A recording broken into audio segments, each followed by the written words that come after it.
At the start of 1989, Wally releases his new magazine, Victory Magazine. In addition to the usual Wally George content, the magazine contains marriage advice from televangelist Dr. Robert Schuller, self-help advice from Christian radio personality Warren Duffy, a profile of big band leader Horace Heidt Jr., who was also Wally's landlord at the Magnolia Estates apartments in Sherman Oaks, and a pie recipe and restaurant review from Janis. David Kennedy is increasingly absent at this time, and from what I heard, would soon move to Detroit to run a family business. Bill Bancroft takes over as co-host around February 1989. Bill owns Dynamic Protection Services, which provides security for Hot Seat. In March, Wally is sued by Norm Lubow for $500,000. Norm claims that Wally hit him in a debate at USC. Norm says that this suit was settled out of court, with Wally agreeing to lift a ban he had placed on Norm coming on the show, and Wally agreeing to introduce Norm's band at a concert. Now, I understand that you're going to be making a local appearance here in L.A., and I'm going to come down to this appearance, and I'm going to go into this stupid club, and I'm going to expose him in front. I understand a lot of the media is coming down. That's right. I'm going to go up on the stage before you do your band, and I'm going to expose him to the entire national media. Yeah, right on. That's it. Where are you doing this stupid thing? All right, we're gonna be at the Troubadour on Sunday night, the 1st. Hold, quiet. Okay, we're gonna be At the end of June, Wally is scheduled to debate KNAC DJ Thrasher on heavy metal music at Bogart's nightclub in Long Beach. Wally reportedly showed up to the club, but left before debating, fearing for his safety. Club management claims that Wally kept a $1,500 appearance fee. In July 1989, Wally and Janis welcomed daughter Holly into the world. Holly would go on to make frequent appearances on Wally's TV shows. There's Holly on Father's Day, happily giving Dad a Father's Day card. And there she is giving me my Father's Day present. How about that? It was wonderful. Shortly after Holly's birth, Wally makes an appearance at the Comedy Club in Long Beach. In September of '89, Wally becomes an in-studio analyst for Rollergames, a pro wrestling-style version of roller derby. Rollergames lasted one season. To promote Rollergames, Wally featured the villains Mr. Mean and Guru Drew on his show.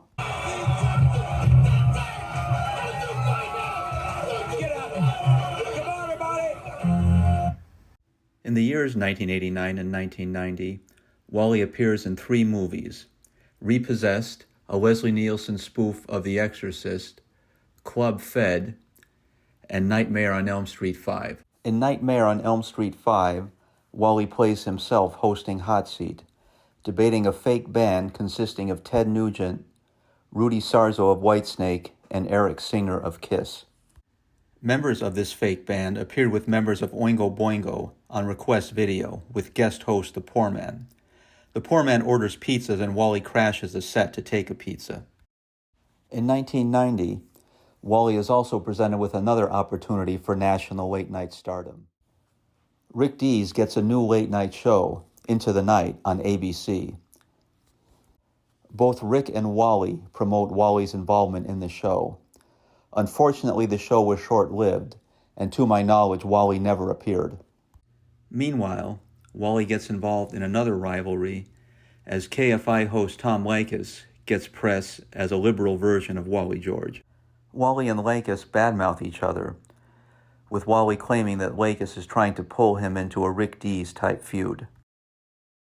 I would take the bait and jump on him and name his radio station, which I have no intention of doing, because that's exactly why he's doing, hoping that I will jump to the bait and he can start some big feud where I will keep mentioning him on my television show and on my radio show like I have done with Rick Dees. Well, I am not about to do that. Leykis' fellow KFI broadcaster Rush Limbaugh also draws comparisons to Wally. Limbaugh dismisses these comparisons, saying that he does not want to be associated with Wally George. Wally described Limbaugh as being something of a wimp. By the end of June 1990, Wally's tough guy co-host, Bill Bancroft, is no longer on the show, and Wally no longer uses Dynamic Protection Services. I heard through word of mouth that Bill had sold Dynamic Protection Services at this time. In July 1990, Wally participates in a KDOC telethon, raising $70,000 to help victims of an earthquake in Iran. In September 1990, Wally experienced a personal nightmare as he reported Holly and Janis missing. While Wally found a note saying that Janis was with friends, he also found a revolver and $7,000 cash missing and feared the worst. Wally described the episode as the most horrifying experience of his life. About 3 days later, Wally learned that Holly and Janis were visiting relatives in England. A short time later, they returned home. Wally said that Janis was distraught over a personal health problem. He called the day he learned that they were okay the brightest day of his life. In December 1990, Wally announces that he has a new syndication deal for Hot Seat and a new show, Wally Live. Well, we're very excited because next year we're going to be adding millions of new homes via cable because of our new connection with Simpson Cable TV and also with the Audio Entertainment Network. We're going to have Hot Seat into millions of new homes.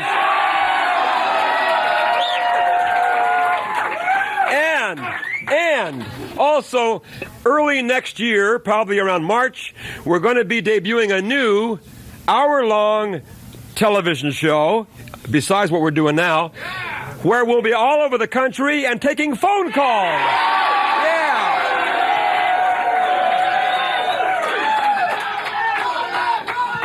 Hey, the program is going to be called Wally Live. I'm going to teach... There's also a show called Larry King Live on the air, and I'm going to teach Larry how to do the show right. As far as I can tell, the syndication deal and the new show never happened. I have not been able to find much on Simpson Cable or Audio Entertainment Network. There is a company by that name that was involved with 900 numbers. While the deals with Simpson Cable and Audio Entertainment Network may not have materialized, Wally would soon have deals with Hagen Marketing and Channel America to broadcast Hot Seat all over the nation. David Post, founder and president of Channel America, reported that during one rating sweep in 1991, Wally received a 4 rating in Boston. Post also described Wally as a toned-down Morton Downey Jr., which I'm sure Wally did not appreciate.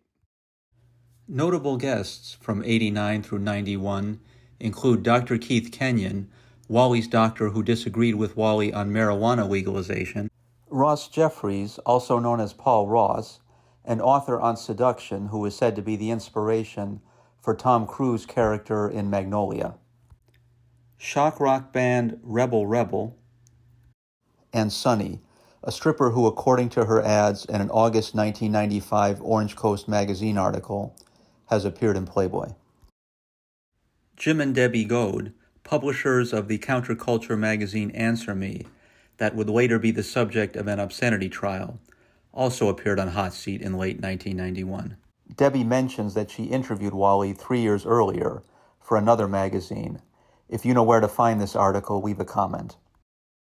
There is a stark and humorous contrast between Wally and Debbie's interactions in 1988 and 1991. Have your name? Oh, my name is Debbie. Wally, I just want to say you're a genius.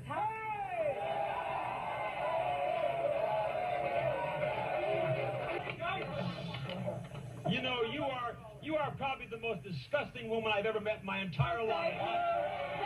Hot Seat fans will also recognize the phrase "answer me" as a phrase commonly used by Jim Myers in his debates. I ask you, Mr. George, is it the act that bothers you or where he did it? Answer me! Don't you yell at me. In 1991, singer John Gary, Wally's high school friend, learns that he has an inoperable cancerous tumor in his vertebrae and is given between 6 months and 2 years to live. Wally conceives of and helps to organize a celebrity fundraising dinner to raise the funds for expensive experimental treatments. Liza Minnelli, Perry Como, Whoopi Goldberg, Anne Margaret, Carol Burnett, Johnny Mathis, Henry Mancini, Mel Torme, Bill Conti, and Milton Berle reportedly attend. Gary would live 7 more years until 1998. Years after that, Wally paid tribute to Gary on his nightly highlight show.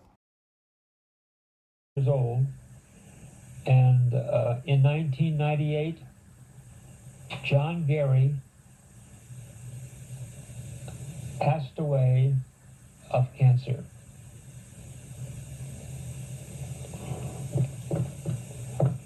My very good friend. And this is John. This concludes Part 8. Thank you for watching.